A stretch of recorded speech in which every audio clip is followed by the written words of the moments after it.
implica inclinarnos un poco, sin perder el equilibrio, adelantar un pie, luego el otro. ¿Cuántos años, cuántos siglos, cuántos milenios se necesitaron para que diéramos el primer paso? Así empiezan los días, todos los días, con un pie adelante, luego otro. Basta leer El origen de las especies de Charles Darwin para saber que la nuestra requirió de un proceso evolutivo de 2.000 millones de años para mantener el equilibrio y empezar a caminar.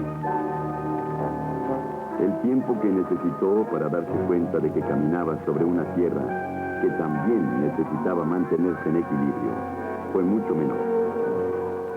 Levantarse cada mañana le dio el sentido de su propia verticalidad. La grandeza de los elementos le dieron la magnitud de los espacios, y su intelecto le dio, cada vez más definida, una perspectiva del mundo que pisaba. El hombre se puso de pie. Sus manos estaban libres para asir. Primero un arma, más tarde un instrumento de labranza. Deseos, habilidad, coraje y esperanza. Un día reemplazó a otro, y las estaciones se sucedieron inmutables. Siembra y cosecha, lluvia y sequía, hombre, vida y muerte. Equilibrio y movimiento, equilibrio en movimiento. De pronto, el hombre sabe que es algo más, pues contempla su propio planeta desde el espacio. Y sin embargo, aún tropieza con sus propios pies. Sabe que hay algo más viejo que su ciencia. Se da cuenta de que los frutos de la tierra no fueron creados para su eterno disfrute. Por fin, se da cuenta de que ellos y él son parte de un proceso del que no puede escapar. Aún así, se mueve con la ilusión de dominar ese planeta que gira imperturbable. ¿Imperturbable? Quizás cuando haya talado los bosques, lavado el humus de los suelos, envenenado a todas las especies, animales y vegetales, y aún su propia especie. Quizás pueda plantar sus flores de plástico en algún sitio para festejar su amor por la naturaleza, para recordar que la vida en la tierra tiene sus limitantes e impone sus condiciones. En un comienzo, la tierra estuvo cubierta por un manto de rocas. Lentamente, en un lapso que la imaginación no puede comprender en su totalidad, se vistió con una nueva piel, una fina capa de tierra, de minerales, arena y polvo. Los suelos fértiles se formaron cuando el tiempo, y el agua, y el aire, y las primeras criaturas vivas empezaron su labor. ¿Acaso fueron el musgo y las pequeñas bolsas de esto que llamamos mantillo? ¿Acaso ayudaron los caparazones de los insectos, la fauna que salía de los mares y moría, las rocas desintegradas, los restos orgánicos y la energía que provenía del sol? Después, el nitrógeno comenzó a caer con la lluvia y así facilitó la vida de los casi invisibles huéspedes que alojaba, algas, bacterias y hongos en cantidades fabulosas. Apenas aprendimos a caminar y ya tenemos que tener cuidado de dónde pisamos. Hay un mundo que vive allá abajo. Este puñado de tierra, seguramente, contiene millones y millones de pequeños organismos que fijan el nitrógeno de las plantas. Otros minúsculos seres producen el dióxido de carbono, el cual ayuda a disolver los minerales necesarios mediante reacciones químicas. Y claro, aquellos crean un espacio vital para las especies mayores. Lombrices que cavan túneles interminables, aumentando así la capacidad de penetración y drenaje del agua. Muchas otras familias de insectos devoran y digieren las hojas y ramas que se desprenden de los árboles, mezclando toda esa materia en descomposición con la tierra. Sin embargo, algunas veces el equilibrio se rompe. Cuando hace unos 20 o 25 años se aplicó por primera vez el Aldi, un insecticida desarrollado en los laboratorios para suplir y mejorar el DDT. Los que sufrieron las consecuencias fueron los inermes habitantes microscópicos de los suelos. El veneno había sido desarrollado para acabar con la polilla del algodón. Los fabricantes del producto aseguraron que terminarían con la plaga en 24 horas. Y así fue.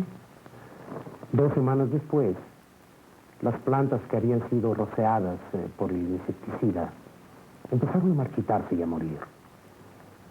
El producto atacó, además de la polilla, a las bacterias que fijaban el nitrógeno a los nódulos. No parece sensato o razonable creer que podemos aplicar indiscriminadamente productos que destruyen insectos y bacterias dañinos y al mismo tiempo acaban con aquellos cuya función puede ser esencial en la transformación de la materia orgánica o para guardar el equilibrio que la naturaleza sabiamente ha dispuesto.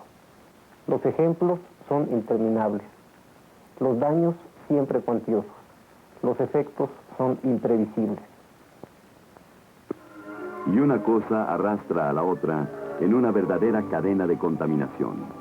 Venenos destinados a las plagas atacan a los pájaros, que vienen en parvadas, cuando estos se atreven a comer las lombrices en el suelo rociadas por el insecticida. Atacan escarabajos, arañas, abejas y afectan las células de las plantas. Escurren por las grietas y contaminan las aguas de los ríos y llevan el veneno hasta el mar. Las aves son los enemigos naturales de los insectos dañinos. Ellas guardan el equilibrio armónico. Pero cuando rociamos insecticidas, también las afectamos directamente. Las plagas, claro, además de crear una resistencia natural a los productos, se multiplican por causas naturales. Si Darwin viviera, quedaría gratamente impresionado sobre la verdad de sus teorías.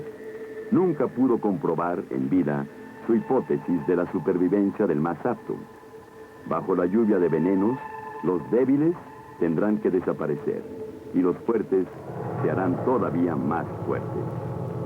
Los técnicos en agronomía ponen su empeño en desarrollar más y mejores granos y semillas, y algunos científicos se concentran en la invención de nuevos y más poderosos venenos. Esa es la paradoja de nuestra época. Rociamos los campos, las semillas que nos sirven de alimento, con altas dosis de veneno. Y estos pasan de eslabón en eslabón por las cadenas alimenticias.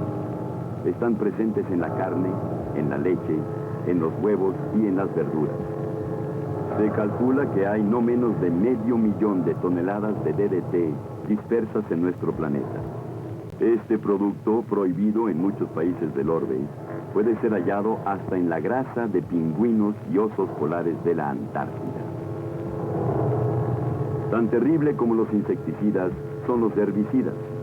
Ahorran trabajo a los agricultores, actúan de manera excelente y no tienen que aplicarse hasta dentro de 20 años, pues su efecto dura todo este lapso.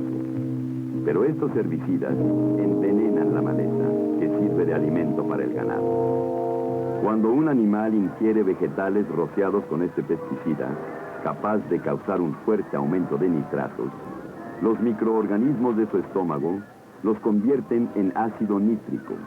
La muerte sobreviene a las pocas horas, pero el veneno permanece y se esparce. El viento y el agua lo llevan lejos, muchas veces demasiado lejos. Después de tanto tiempo, ya que aprendimos a caminar, tratemos de hacerlo siempre en equilibrio. Tratemos de cuidar nuestros suelos. Los espacios fértiles no abundan, a pesar de la grandeza de los continentes. Hay desiertos, zonas áridas, montañas de roca. Hemos destruido nuestros campos simplemente usándolos hasta el cansancio, agotándolos y ocupando el campo vecino para empezar de nuevo. Las minas de carbón, de cobre, de hierro, metales que el hombre necesita para sus industrias, han vuelto improductivas las tierras adyacentes. Para extraer la riqueza de las entrañas, hubo que sacrificar la de la superficie. Las aguas formaron ácidos que destruyeron la vegetación muchos kilómetros a la redonda. Las aguas de riego se contaminaron con los desechos. Pero sin minerales, sin energía, sin tecnología, ¿qué sería de nosotros? Tendríamos que empezar por aprender de nuevo, incluso a caminar, y a tener que empuñar una hacha de piedra. Sabemos muy poco, dijo Bertrand Russell, pero lo poco que sabemos parece mucho y nos asombra. Lo más extraño de todo es que tan poco conocimiento pueda darnos tanto poder.